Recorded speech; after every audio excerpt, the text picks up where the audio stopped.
morning. Morning, Mr. Wright. Morning, Mr. Davidson. Good morning. Welcome to World of Work Wednesday. We're lucky to have Mr. Kerry Wright with us today. Mr. Wright, former director at Epcot, and now he's at Northeast. What is your role again? I don't want to say it wrong, Mr. Wright. Well, my title is Work Experience Coordinator. I work in the Division of Workforce Development and primarily coordinate work programs between students in our technical programs and local industry in the service area. Okay, great. All right. So, Mr. Davidson, anything specifically you can think of that you'd like Mr. Wright to talk about this morning, or Mr. Wright, anything you wanted to go ahead and talk about this morning? We'll take questions in the chat box as always. I'll try to relay those as they come in, and then we'll go from there. Well, I just want to start off by saying that, number one, this is the first opportunity we've had to expand this outside of the Jackson County school system. We started out just with folks on site here at Epcot. We've expanded to our high schools with career tech programs and ag and facts at our high schools. But now we're lucky to have Northeast join us from a remote location, and we'll continue to move these Workday Wednesdays forward with remote sites. We just appreciate Mr. Wright being able to do this because I attended Northeast myself, and it seems like it can be an easy transition, even back when I went to school, to go from high school to Northeast, and then from Northeast you can go straight to the career path or go to a university. But now we've got so many dual enrollment opportunities that we've had students, even when I was at Skyline, that was able to almost bypass physically going to Northeast because they were able to take so many dual enrollment classes and online summer classes that they were able to graduate. Had one young man graduate Northeast the night before he graduated from Skyline a few years ago. So world opportunities through dual enrollment. I wanted to do a couple of just quick announcements to let everybody know that this is college application week. It's still free. They've extended the free period. So I think Northeast is part of that. Is that correct, Mr. Wright? That's correct. No application fee. Also, if you've not started working on you might want to start working on your FAFSAs. That's information that is taking place with your with your parents and their financial history. So that as we enter tax season, it's a good time to start updating and doing and completing your FAFSA forms for financial aid. And I mentioned that this is National FFA Week. So there's a lot of things going on in our local high schools with FFA this week. We've got some local competitions, and then that's going to extend into next week some. Talk to me, and Mr. Wright, you can talk about all the different opportunities that Northeast has available in scholarships, whether it be transfer scholarships or any type of scholarship program. But I talked to Mr. Chad Gorham yesterday, and he mentioned one particular thing that he and I have been sort of partnering going forward with, and that's the cyber IT opportunities that we're going to be able to present to students moving forward. And y'all have a really sweet scholarship at Northeast that connects to UAH along with IT cyber, and I think it pays a stipend to students who can attend Northeast and UAH while going to school and not even having to worry about a part-time job. It's because such a high demand in the IT cyber field. Are you familiar with all of that, or is that something that the scholarship? I'm not very familiar with all the details of the scholarship. I know that the cyber and IT is something that is typically had been viewed as more on the academic side of the house, and we're kind of seeing it under the merging under this workforce development umbrella a little bit more, because it is such a high demand field, and it's a specialized area of training. And I know Northeast is making a concerted effort to expand that program and to create new opportunities and expand those opportunities for students. That's awesome. Well, so just go ahead and tell us a little bit about what you do in your office, and then the connections that students can make to Northeast. Well, you've already opened a lot of the doors that we need to talk about, and that's continually promoting students to be looking toward their future. And starting the earlier you start, the better grasp you'll have on what it is you want to do. And Northeast is, as you mentioned earlier, it's the natural next step, for students in our area. I came here and way back, and it was the natural next step. And now, where our technical programs have come into play, we've tailored the programs to meet local and regional workforce needs for the high wage, high demand occupations. And what that means is when a student comes through an AAS program at the college, they're leaving with mid-level skill sets, meaning that not necessarily they're not going to be experts in their craft areas just yet, but they're going to be well above entry level. And what the difference in entry level and mid level means in a paycheck is probably an increase of 30 to 40% average annual incomes. So you're looking at opportunities to leave a 2-year degree program and go into a pay scale that is going to enable you to make a living wage, and by that, it's just going to be one that would support an individual and a family. And depending on what level of income you are looking for as a recent college graduate, the technical areas close to home are very available. And of course, we obviously want to promote that and let students know. As all of you know, I understand fully that every student's got a different pathway they're going to follow, and all of them are not going to be down a technical pathway. A lot of them are going to be 4-year degree tracks, and that is great. I would encourage everyone to go as far as they can and complete as many levels of education as they choose to, because every additional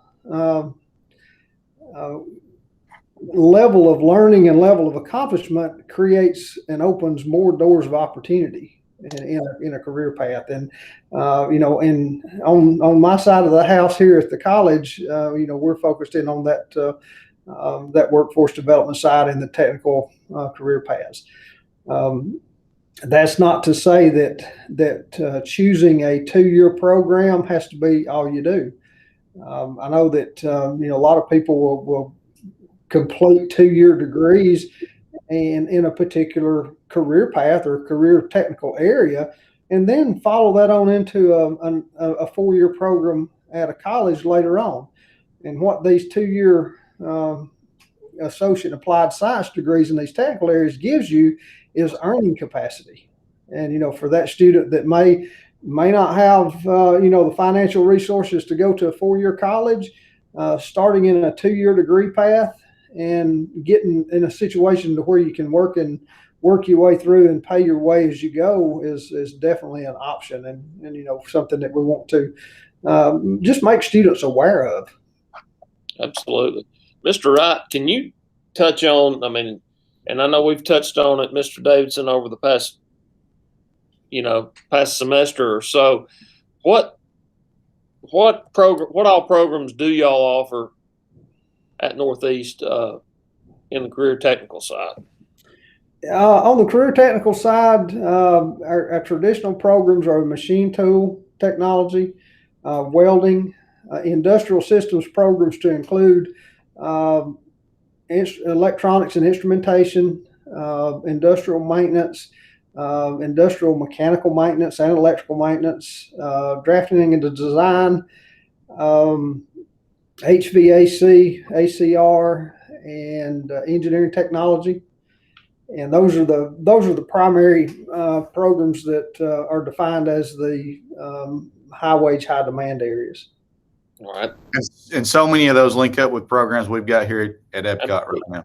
Yes, it's a natural continuum, and that's one of the things that dual enrollment is such a powerful thing, because of the credits that can be earned while in high school that can translate on into that the post-secondary program that gives the students a head start. If a student can complete a year's worth of coursework through dual enrollment, and then come out to the college and finish up their degree in, a year or less, that puts them ahead of the curve and puts them in right out of high school, it puts them in a good situation for co-op placement. We work with several local companies on a variety of cooperative learning and work-based learning models. And, companies are coming in and hiring our students, early on in their degree plans and giving them opportunities to work while they're going to school. And, a high school student that comes into the program halfway completed, they've got definitely an advantage there of getting, into some really good opportunities for work-based learning.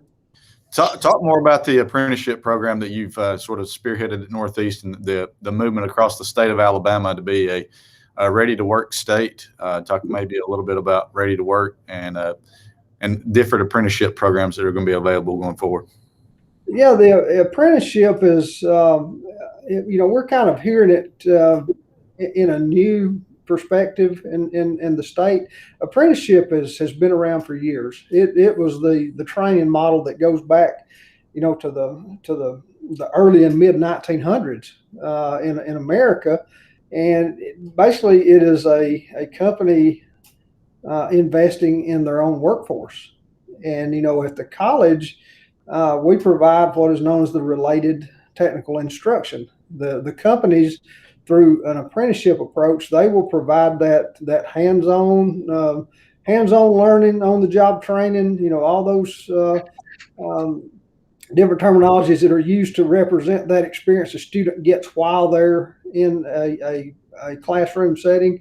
That's going to be provided by the company, and while the student is learning in here in the classroom and the labs. So in over time, that company gets to develop its own workforce based on things that it does that might be a little bit specific to individual companies. The craft areas are general. When you're talking about a machine tool program or CNC program, those skills are going to translate from company to company, but different companies will have different or varying levels of use for particular skill sets. So apprenticeship gives companies the opportunity to get into the training portion of that future worker. Okay. And I know y'all both touched a little bit on IT cyber just a minute ago as we started. Mr. Davidson, is Mr. Wright, either one. Is there anything else you can kind of expand on about that? I know that's a program that we've got a lot of kids, in the middle school level interested in. I'm sure there are a lot of kids at the high school level interested in. Obviously, a high demand field. Can we talk a little bit more about where we're at and what to expect maybe in those courses once we get that rolling? Mr. Wright, I'll start and you can tag along and add anything that I've missed out. But I think before we make the next step forward with IT cyber or even robotics, you have to sort of think of it as a fork in the road kind of concept, because the foundation for both those pathways is computer science. If we don't lay a strong foundation in our middle and elementary level of introducing computer science, and what I say by that is coding classes, or not just operating the end user of a drone or a robot, but actually learning how the language is set up and how to use programs to write code, then when you get to the fork in the road of being able to go robotics or IT cyber or programming or any other split off of computer science, then we're going to be missing a target. So the state of Alabama has sort of imposed the fact that this year every high school will be introduced to computer science. Next year is phasing down into the middle, and then the following year down to the elementary level. What we really will have options to do at that point, when we start getting a cohort of students that's been introduced to computer science for more than 1 year, and they didn't start it in the 9th grade. And I go back to thinking about it as like taking foreign language in the 9th grade. A lot of times we waited to the 9th grade to introduce a foreign language, and by the time you got out of high school, you really didn't develop that as a language skill too much. You took a couple of classes. But if we can develop computer science as a language, then by the time the kids get into STEM middle and STEM upper high school and college, then they can decide for themselves, are they going to further their career in robotics and go into manufacturing. Like Mr. Wright's got several robotics labs that are advanced manufacturing labs where if you go into a Toyota, Mazda, they're a robotics assembly plant. Or do you want to go work for the NSA or NASA or someone that's protecting our cyber attacks and protecting us in the IT world, whether it would be online commerce or just website management? That would be a totally different branch. So this is a true science. Just like any other science, you have physics, chemical engineering, biology. IT cyber is just one of those branches that can branch out of what we developed through computer science early on. So I think Northeast is working right now to develop an IT cyber program that will have a credential. And Mr. Wright alluded to the fact that for a while, IT cyber and robotics was thought of as maybe in the world of academia alone, like just a pure science or math course. But now with all the demand and all the funding that is available through the career tech world, CTE is sort of taking over the realm of IT and cyber moving forward because of workforce development and being able to make those partnerships. Did I hit close to what the mindset at Northeast is about that, Mr. Wright? You hit on a lot of things that are spot on. That IT and cyber and compared to when a lot of us were going to school, things moved a lot slower than it does now. And IT and this cyber is, this is not something that you just go in and you learn it and you use it for 20 years. You have to be able to constantly adapt. And, that's where those thinking and problem solving skills come into play. And I think it's going to be, as time goes on, we're going to start seeing more and more of that instruction you was talking about in lower grades because, our kids are, I think the phrase is digital natives now. When our kindergarten and first grade students are starting out using all the electronic devices, they're more prone to that. So it stands to reason that the more we encourage that in lower grades and cultivate it, just like you had described through middle school and high school, by the time it gets to the post-secondary level, it's almost at a point where students are going to have a good idea of which direction they want to go in. And, the partnerships that are developed along the way are going to be, I think, really influential. And fortunately, in Jackson County, we've got Google located in the county, and that's a pretty significant partner to be partnering with academics and education and technical, all combined. So I see that as time goes by, we're going to be continually evolving and expanding that IT component. And I guess the challenging part is when we look back over the past 5 years at where technology has how it's advanced over the last 5 years, what's it going to do in the next 5? And that's what makes that such a powerful field, is because it's changing very, very quickly. And I think the key thing that you touched on, and I've heard Mr. Davidson touch on it too, we got to, all of our students, if you're listening today, the biggest thing we can tell you, you've got to learn how to problem solve. You got to learn how to think critically, and you've got to be able to adapt to things that change very rapidly. Things that used to take 15 to 20 years to change, now change within 1 year. I think I got a 10 when it was a big deal about 3 years ago, and it's so out of date now you've already got 3 or 4 new versions. It's like everything like that.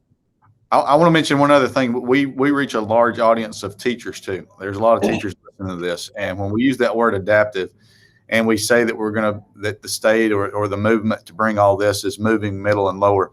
When it first came out, when you heard computer science, robotics, or if you heard IT cyber, you would think math and science teachers only, high school or beyond level of education. That is not the case. A teacher that's an elementary teacher, a middle school teacher, an English teacher, a history teacher, anyone and everyone will be to that point where if you're adaptive enough to be able to provide professional development, you will be able to probably integrate that into your curriculum, and it will be a necessity that every subject matter across all grade levels at least touch on the basis of computer science at some point soon. I mean, look at what we're doing right now. This Zoom is happening because of the change in technology. And, and it's something we probably never would have even thought about had we not been forced into it a little bit with the pandemic. Right. Forced into it a little bit, but I think we've been able to adapt with it, and hopefully this is something that's beneficial for our students and our teachers alike. Mr. Wright, do you have any websites as we move forward? I'm Mr. sorry. Wright, websites or access to social media that students, because we're not taking a lot of tours right now, we're not coming to Northeast physically this year as a groups. Are there ways that we can have students interact with your website or your media to see what you have to offer? Any videos out there? Yes, we did. If students can visit or anyone can visit the NACC website, we have an opportunity page. And if you'll just type in nacc.edu/opportunity, it'll take you to the page where all of our career technical programs are assembled. And within those programs, it also includes medical assisting, office administration, a couple of the other programs that are in the AAS degree plan or degree path. They're all listed in one spot there, and you can actually go in and see a video of the instructors giving a description of their programs. So that is definitely there, and all of our programs are represented and have some short videos on what the programs look like, have the different degree paths that are available, certifications, credentialing that students can earn while they're in those particular career paths or degree paths. So yes, it is out there, and we'd encourage everyone to take a look at it and contact us. There's contact information for all programs there also. Teachers, if you will check the chat, I have posted a link for that. That may be a good link for you to save. Have that pulled up. If you'll give me just a second, I may be able to present real quick what that looks like. Mr. Wright, what grade level should students really start thinking about dual enrollment? I think that as they're transitioning from middle school to high school, I think 7th, 8th grade is a good time to start talking about career paths at a little bit of a heightened level with a little bit more urgency. That just to get the students to thinking about it. Taking a virtual tour of Epcot, for example. That's a good next step for students in Jackson County. It's there. It's accommodating, and it does align to these post-secondary programs. So in middle school, they need to be thinking about it. Most definitely in 9th grade, they need to be thinking seriously about it because, it's going to come available to them in 10th grade. And, a student that wants to be really, advantageous, they can look into starting that dual enrollment early. And there can be some more folks, like you mentioned before, that can get that AAS degree at the same time they're getting the high school diploma. Talk about the opportunity to get a career tech scholarship and still be able to add additional classes like an English or a math because of the scholarship through career tech. The technical scholarships, technical dual enrollment scholarships, are designed on basically a one-to-one, a one technical class to one academic class. So that's about the best deal going on anywhere. When the state of Alabama started doing the technical dual enrollment and supporting that, it's kind of been a game changer for younger students because it's given them that opportunity to get some college coursework done before they finish high school at a very low or no cost at all. And for a lot of students, that's the only opportunity they may have. That may be their only option, is to pursue that. So that's why I think that it's so critically important that is promoted early on, for these students to take advantage of that, because it is a very valuable thing when you start thinking about cost of college and tuition and things like that. But yes, that's the way it's basically set up now is that a student can get one career technical course and one academic course to match it. And there's I would encourage this. We're seeing we have a lot of students across the service area that do intend on pursuing engineering degrees, and engineering along with that cyber and IT is still a very popular profession in our area, largely because of the Huntsville and Redstone Arsenal being located so closely. But what a lot of students don't know is that in all of our manufacturing companies, when you go through Scottsboro and you drive through and you see the industrial park at Scottsboro, you see all those companies there. Students may not know exactly what it is they do yet, but each of those companies employ engineers and IT people and even cyber people, because everything now is connected. Everything now is online, machinery, robotic automation. All these things are connected, via the internet. There's a networking component that's alive and well in manufacturing that a lot of students and, basically folks that are not in the industry may not be aware of. But these companies employ engineers. They employ all these high level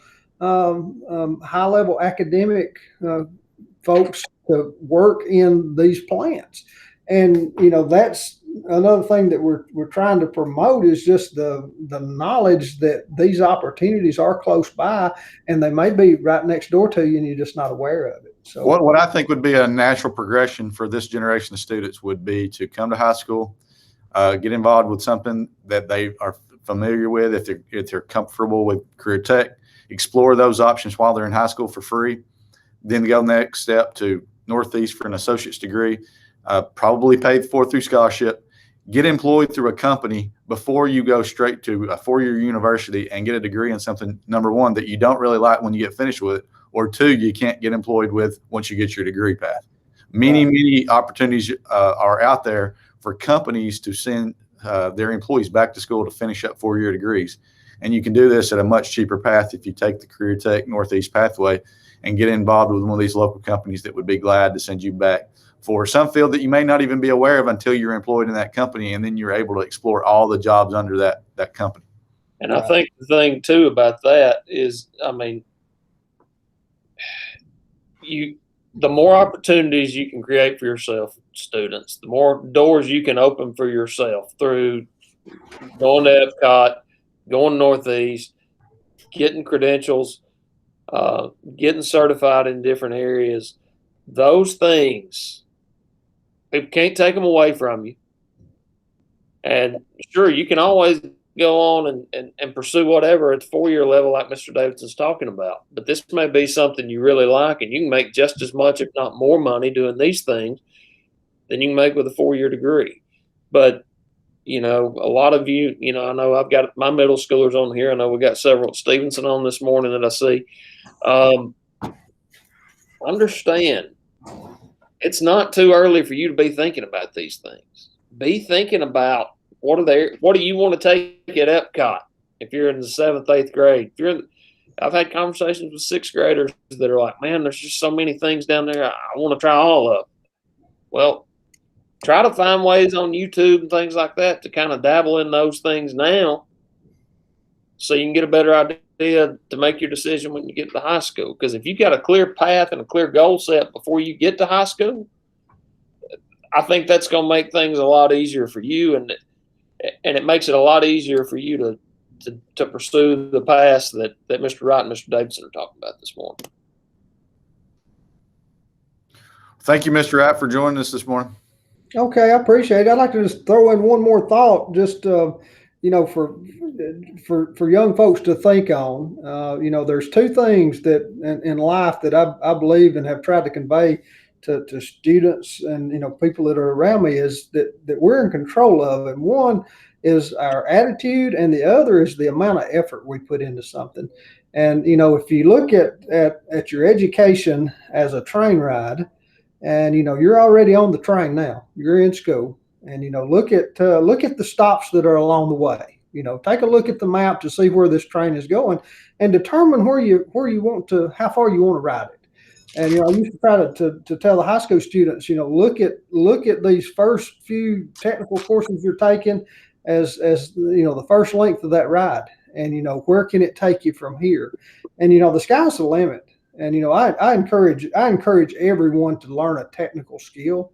If if you're going to, you may not want to be a skilled worker in your careers, but you're going to own a house, you're going to own a car, you're going to be connected to all these things that are going to require knowledge somewhere along the way. So, while you're in school, and especially in high school when it's not costing you anything, take advantage of the opportunities that are there to learn something different, because you're not going to get these opportunities after you get out of high school and, life starts to happen. Those opportunities to learn these things are gone for the most part, and they're definitely gone to access for free. So, just look at it as a journey and decide how far you want to go and where you want to end up when you get there. And I Absolutely appreciate the opportunity to come in and visit with you guys this morning. good to see you, Mr. Wright. Thank you so much. Same here. Everybody have a great day. Tiger up.